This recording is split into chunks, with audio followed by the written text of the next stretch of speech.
Hello guys, welcome to my channel. आज की video में हम करेंगे सीक्वेंस सीरीज का 6 चैप्टर का डिरिचलेट टेस्ट। इससे पहले हमने एबेल्स लेमा और एबेल्स टेस्ट किया था, तो चलिए स्टार्ट करते हैं Dirichlet test. If summation n is equals to 1 to infinity, an is a series of real numbers.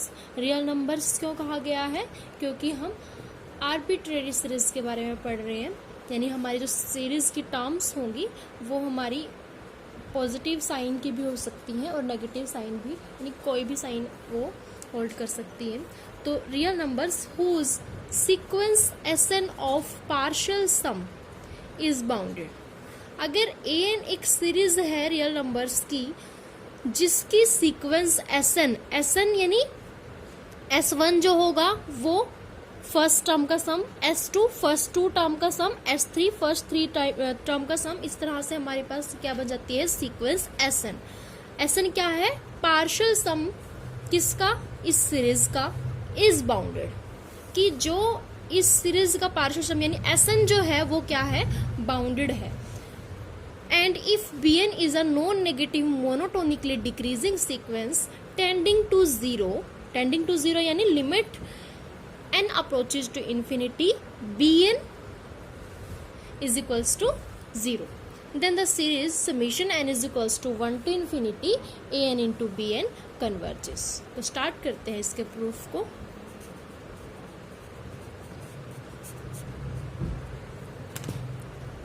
सबसे पहले an एक सीरीज है रियल नंबर जिसके सम को डिनोट करता है एसन, यानी एसन जो होगा हमारे पास वो a1 plus a2 plus a3 plus a4 plus an, first N terms के सम को डिनोट क्या करता है? एसन। कहा गया है कि जो सीक्वेंस है एसन वो बाउंडेड है तो mod of S N less than equal to K. ठीक है, बाउंडेड है तो उसको हम इस तरीके से लिख सकते हैं, for all n belongs to n। ठीक है, कोई भी अगर सीक्वेंस बाउंडेड होती है तो हम उसको इस तरह से लिखें, यानी हमारे पास लोअर बाउंड भी होता है और अपर बाउंड। लोअर बाउंड भी होता है क्योंकि हम इसे जब ओपन करते हैं तो ये हमारे पास बनता है minus K less than S N less than equal to K, यानी लोअर बाउंड भी है अपर बाउंड भी है। बाउंडेड वही होती है जिसके पास जिसके पास दोनों ही बाउंड्स हो, इसीलिए mod of S N less than equal to K for all n belongs to n। ठीक है, अब इस थ्योरम को प्रूव करने के लिए हम इसमें यूज़ करेंगे Cauchy general principle of convergence, जिसमें हम फाइंड आउट करते हैं, यानी हमारे पास होता है S N minus S M यानी mod of A M plus 1 A M plus 2 A M plus 3 up to A N. ठीक है, अब ये वैल्यू हमारी किसके इक्वल है? Mod of S N minus S N. देखिए S N minus S M यानी फर्स्ट एन टर्म्स के सम में से जब हम एम टर्म्स सब्ट्रैक्ट कर देते हैं तो हमारी जो टर्म होती हैं वो हमारी एम प्लस 1 से बनती है, तो इसलिए हमारे पास इसकी वैल्यू जो होगी वो ये होगी। ठीक है, तो अब हम मोड ऑफ, ये देखिए हमें ये बात पता है कि अगर हमारे पास ये है, ये लेस देन इक्वल टू होता है हमेशा mod of A plus mod of B. ठीक है, क्यों? जैसे हमारे पास इस तरह से है, ए की वैल्यू 2 है, बी की वैल्यू -3 है, तो जब हम इसकी वैल्यू निकालेंगे तो ये होगा हमारे पास 2 प्लस माइनस 3, तो ये आएगा हमारे पास -1। लेकिन अगर हम यहाँ पर अप्लाई करते हैं, यानी यहाँ पर हम वैल्यू पुट करते हैं, ए की वैल्यू 2 और बी की वैल्यू -3 मोड अप्लाई करने के बाद हो जाएगा 3, तो 2 प्लस 3 हमारे पास क्या होगा? 5। तो जो ये वैल्यू होती है हमारे plus mod of A plus B always less than mod of A plus mod of B. ठीक है, लेस देन इक्वल टू, तो यहाँ पर हम लिखेंगे इसे mod of S N less than equal to mod of S N plus S N, minus हो चाहे प्लस हो, यहाँ पर हमारे पास प्लस होएगा क्योंकि मोड अप्लाई करने के बाद इसे अगर हम इस तरह से लिखें Sn प्लस माइनस Sm, तो अगर हम मोड अप्लाई करेंगे तो हमारे पास बीच में हमारे पास प्लस रहेगा और यहाँ ये वैल्यू तो हमारी पॉजिटिव हो ही जाएगी।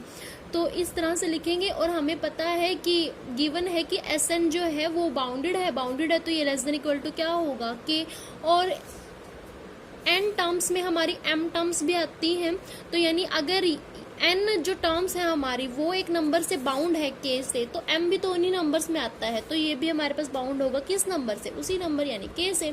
तो यहाँ पर हमारे पास लेस देन इक्वल टू क्या आ जाता है 2k। ठीक है, तो ये हमारे पास जो सीरीज है वो less than equal to 2k यानी कि बाउंडेड है किससे, 2k से। ठीक है, अब हमारे पास नेक्स्ट गिवन है कि जो bn है, bn सीक्वेंस जो है वो मोनोटोनिकली डिक्रीजिंग सीक्वेंस है टेंडिंग टू जीरो, यानी limit n approaches to infinity bn is equals to 0, यानी जब हम limit n tends to infinity bn is equals to 0, यानी जैसे जैसे n इन्फिनिटी को अप्रोच करता है वैसे वैसे जो हमारी bn सीक्वेंस है वो भी किसकी तरफ जाती है, वो 0 को अप्रोच करती है। ठीक है, इसीलिए लिखा गया है limit n tends to infinity bn is equals to 0। अब bn क्या है हमारी, bn एक सीक्वेंस है, और कोई भी सीक्वेंस अगर हम ये कंडीशन लिखते हैं कि limit n tends to infinity bn is equals to 0, then वो सीक्वेंस क्या होती है हमारी, कन्वर्जेंट सीक्वेंस होती है।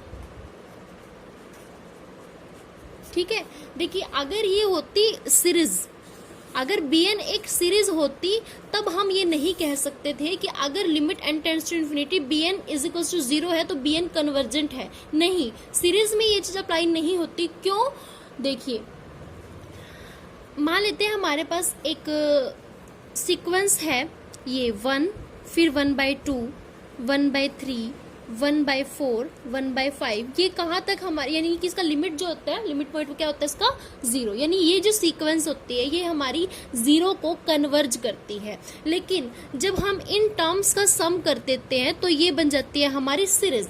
सीरीज को अगर हम nth टर्म लिखें, nth फॉर्मूला लिखें 1/n, सीरीज है ये, यानी summation n is equals to 1 to infinity 1/n। अब ये जो सीरीज है हमारी, ये हमारी डाइवर्जेंट सीरीज है। क्यों, क्योंकि यहाँ पर n की पावर है 1, तो बाय p टेस्ट अगर हमारे पास जो p होता है वो इक्वल टू 1 होता है तो हमारी जो सीरीज होती है वो डाइवर्जेंट सीरीज होती है। लेकिन जब हम सीक्वेंस की बात करते हैं तो सीक्वेंस में ये हमारी जो सीक्वेंस है ये 0 को कन्वर्ज करती है, यानी जैसे जैसे हम n को इन्फिनिटी अप्रोच करते हैं वैसे वैसे जो हमारी सीक्वेंस है वो 0 को टेंड करती है। लेकिन सीरीज में हमारे ये जो अगर हम इस पर लिमिट लगाते हैं, limit n tends to infinity 1/n है, यहाँ पर रखेंगे इन्फिनिटी n की जगह 1/infinity इज इक्वल्स टू 0, यहाँ से ये वैल्यू हमारे 0 के इक्वल आती है। लेकिन ये हमारी सीरीज क्या है, डाइवर्जेंट है। लेकिन यहाँ पर सीक्वेंस के टर्म्स तो हमारी टर्म्स ही होती है ना, उसमें हमें सम तो नहीं करते, इसीलिए अगर वो 0 को टेंड कर रही है इट मीन्स वो कन्वर्जेंट है। ठीक है, उसका जो सम होगा यानी सीरीज में वो डाइवर्जेंट होगा, बट वो टर्म्स वो तो पर्टिकुलर मतलब एक नंबर को कन्वर्ज कर ही जा रही है ना, वो तो उसके पास जाती जा रही है। इसीलिए सीक्वेंस में ये हमारे पास होता है कि अगर limit n tends to infinity bn हमारे पास 0 है तो वो कन्वर्जेंट है, बट सीरीज में नहीं, तो bn हमारी कन्वर्जेंट है। और अगर हमारी bn कन्वर्जेंट है, कन्वर्जेंट सीक्वेंस की डेफिनेशन लगाएंगे, यानी for given epsilon greater than 0 there exist a positive integer m such that bn -0, mod of bn -0 less than epsilon होता है। यहाँ पर हम, क्योंकि एप्सिलॉन हमारे आर्बिट्रेरी होता है तो इसलिए हम यहाँ पर चूज करते हैं एप्सिलॉन/2k, ताकि 2k से 2 के बाद में कैंसिल हो सके, for all n greater than equal to m। ठीक है, अब यहाँ पर कहा गया n greater than equal to m, m से बड़ा अगर हम m+1 लेते हैं तो यहाँ पर n की जगह bm+1 पुट करेंगे तो यहाँ होगा हमारे पास bm+1। देखिए यहाँ से हमारे पास आता है bn लेस देन एप्सिलॉन/2k, मोड ऑफ bn तो अगर हम n की जगह m+1, क्योंकि ये जो कंडीशन है हमारी वो सभी m से जितने बड़े हैं नंबर हमारे एलिमेंट है हमारे पास उनके लिए अप्लाई हो सकती है, n और m के लिए भी। तो हम यहाँ पर अगर हम m+1 से शुरू करेंगे, ये हम अब क्यों करते हैं m+1 से, वो क्योंकि हमारे पास जो पहले वाली जो सीरीज पड़ी है वो हमारे पास है am+1 प्लस am+2, m+1 से स्टार्ट कर रखी है हमने, तो यहाँ भी हम m+1 से करेंगे। तो bm+1 less than epsilon upon 2k, फिर bm+2 भी less than epsilon upon 2k होगा, ठीक है। m से बड़ा है m+1, m+2 भी m से बड़ा है। इसी तरह से हमारे पास जो bn है वो तो है ही है less than epsilon upon 2k। तो यहाँ पर अब हम अप्लाई करेंगे एबेल्स लेमा। एबेल्स लेमा के अकॉर्डिंग अगर हमारे पास कोई सीरीज बाउंडेड हो तो हमने प्रूव किया है ना क्या, am plus mod of am+1 am+2 up to an less than 2k। और यहाँ पर हमने कहा है कि जो हमारी bn है वो गिवन है कि वो मोनोटोनिकली डिक्रीजिंग है। अगर ये दोनों कंडीशन हमारे पास है तो हम एबेल्स लेमा को अप्लाई कर सकते हैं, यानी हम लिख सकते हैं इसको किस फॉर्म में, am+1 इंटू bm+1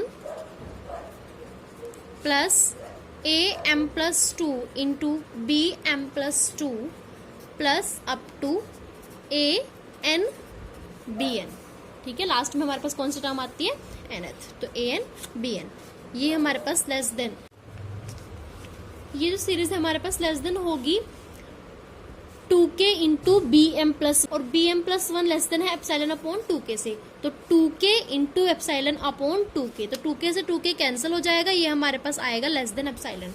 और अगर हमारे पास कोई सीरीज हमने इस फॉर्म में लिखी है तो by Cauchy general principle of convergence हम क्या कहते हैं कि जो हमारी an सीरीज है वो क्या है, कन्वर्जेंट। लेकिन यहाँ पर दोनों है ना हमारे पास am+1 और bm+1, यानी लास्ट में an bn, तो यहाँ पर भी हम क्या लिखेंगे, an bn जो है वो हमारी क्या है, कन्वर्जेंट सीरीज।